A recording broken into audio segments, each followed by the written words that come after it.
बिस्मिल्लाहिर्रहमानिर्रहीम, अस्सलाम वालेकुम जी। मैं नजमुल हसन बाजवा हूँ। नाज़रीन किराम, अभी की ये वीडियो मैं इंतहाई दुख में बना रहा हूँ। वो इस वजह से कि किसी ने इमाम हुसैन से पूछा था, इमाम हुसैन अलैहिस्सलाम से, कि दुनिया में सबसे वज़नी चीज़ क्या है या सबसे मुश्किल काम क्या है। तो उन्होंने कहा था कि मासूम बच्चे के या बेटे के जनाजे को उठाना। हर वो शख्स जो औलाद वाला है वो शायद इस दुख को समझ सकता है। इबाद फ़ारूक पाकिस्तान तहरीक इंसाफ के रहनुमा हैं। मैं उनके जुर्म को डिस्कस नहीं कर रहा, वो बेगुनाह हैं, वो गुनाहगार हैं, मैं इस चीज़ को डिस्कस नहीं कर रहा। इबाद फ़ारूक के साथ जो हो रहा है वो सही हो रहा है, वो गलत हो रहा है, वो होना चाहिए, वो नहीं होना चाहिए, मैं इस चीज़ को डिस्कस नहीं कर रहा। लेकिन जो उनके बेटे के साथ हुआ वो मैं ज़रूर डिस्कस करना चाहूँगा। उसकी कुछ तफसीलात मैं आपके सामने रखना चाहूँगा। ये 9 मई के बाद 10 मई को, मेरे ख्याल से कि 9 मई को ही गिरफ्तार हो गए थे।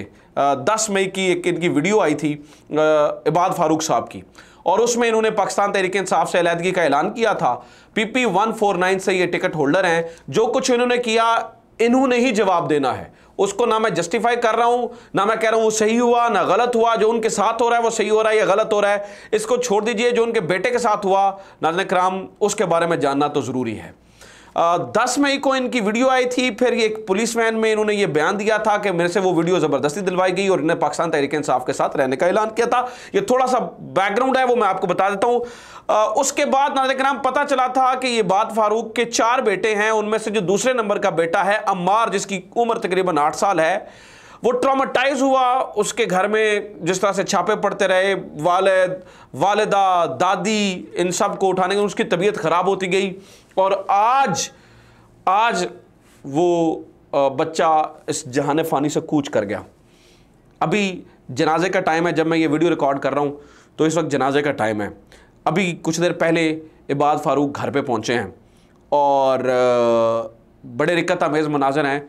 कुछ तस्वीरें और वीडियोज़ वहाँ पे आई हैं, लेकिन वहाँ पर दिक्कत ये है, सहाफ़ी दोस्त बता रहे हैं, ख़ास तौर पर शाकिर रवान साहब इसकी कवरेज कर रहे हैं, वो बता रहे हैं कि वहाँ पर फ़ोन निकालने की इजाज़त नहीं है, फ़ोन नहीं निकाला जा सकता है, और ना वहाँ पर तस्वीरें बनाई जा सकती हैं, ना वहाँ पर वीडियोज़ बनाई जा सकती हैं।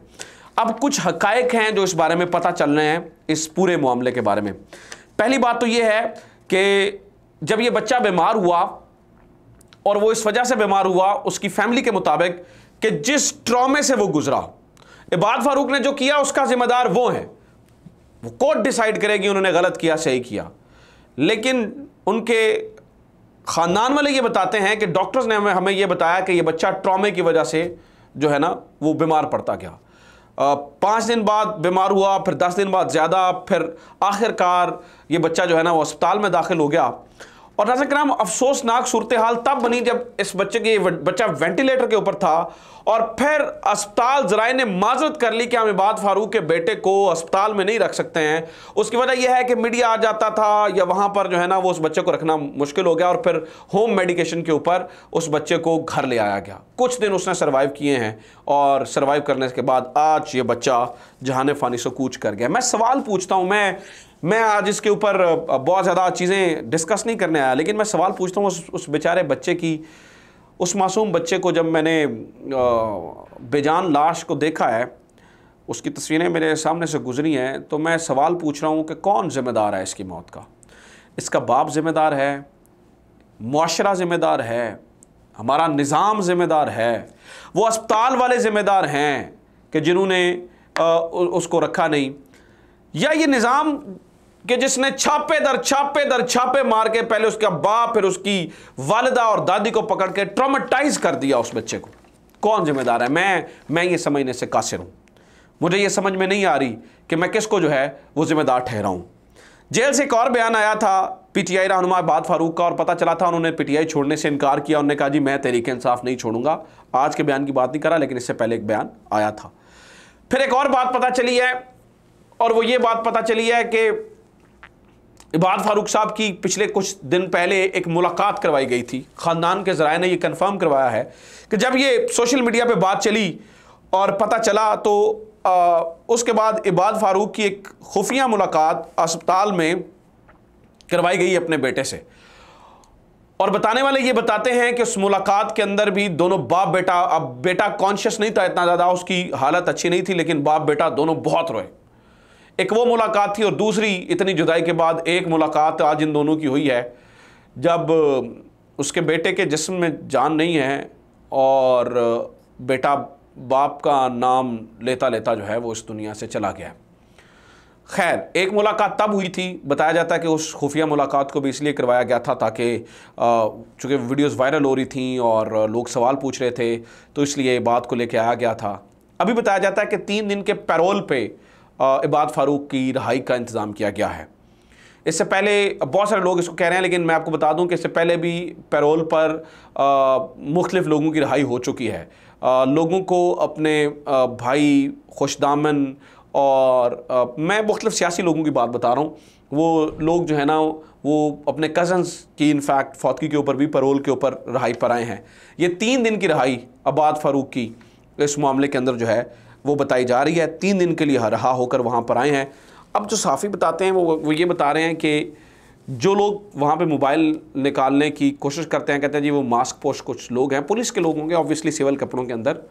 हमारे दोस्त शाकिर अवान भी वहीं पे मौजूद हैं, तो वो बता रहे हैं कि जो भी मोबाइल निकालता है उसका मोबाइल जो है ना वो छीन लिया जाता है। वहाँ पर कवरेज करने की उस तरह से इजाज़त नहीं है। बहुत कम लोग हैं। घर के अंदर भी आमतौर पर हमारा कल्चर ऐसा है कि फौतगी वाले घर के अंदर बहुत ज़्यादा लोग इकट्ठे हो जाते हैं।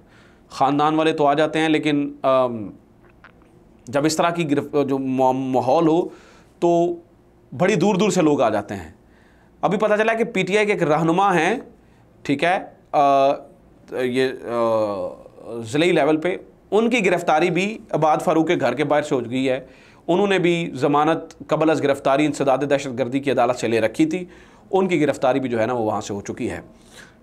तो ये सूरत हाल है नाज़रीन किराम।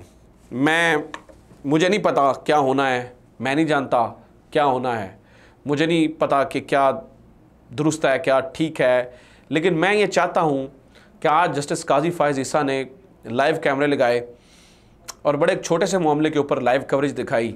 आज शाम तक हर बंदा टीवी के सामने बैठा देखता रहा, प्रैक्टिस एंड प्रोसीजर एक्ट के मुतालिक बातें सुनता रहा। मेरी हाथ जोड़ के गुजारिश है काजी फ़ाइज़ ईसा साहब से कि इस तरह के मसलों के अंदर भी लाइव समाअत करें। अर्शद शरीफ के मामले पे भी लाइव समाअत करें, इमरान रियाज के मामले पे भी ये वाला मामला है, इलेक्शंस के मामले पे भी लाइव समाअत करें। इस मुल्क के लोगों के साथ जो इस हुकूमत ने किया और जो शहबाज शरीफ की हुकूमत कर गई उसके ऊपर भी लाइव समाअत करें, कैमरे लगाएं, देखें, ताकि लोगों के दिलों को थोड़ा तो चैन पहुँचे। मैं यकीनी तौर पर बड़ा दुखी हूँ और मुझे पता है कि आज हर पाकिस्तानी बड़ा दुखी है, चाहे उसका ताल्लुक़ किसी भी जमात से है या किसी भी शोबे से है। यकीनी तौर पर जो बाप ने किया उसका जवाब बाप ने देना है, लेकिन जो बेटे के साथ हुआ उसका जवाब किसने देना है? क्या उसका जवाब मैंने और आपने नहीं देना है? ये सवाल ख़ुद से ज़रूर कीजिएगा। अपना ख्याल रखिए। खुदा हाफ़िज़। पाकिस्तान जिंदाबाद।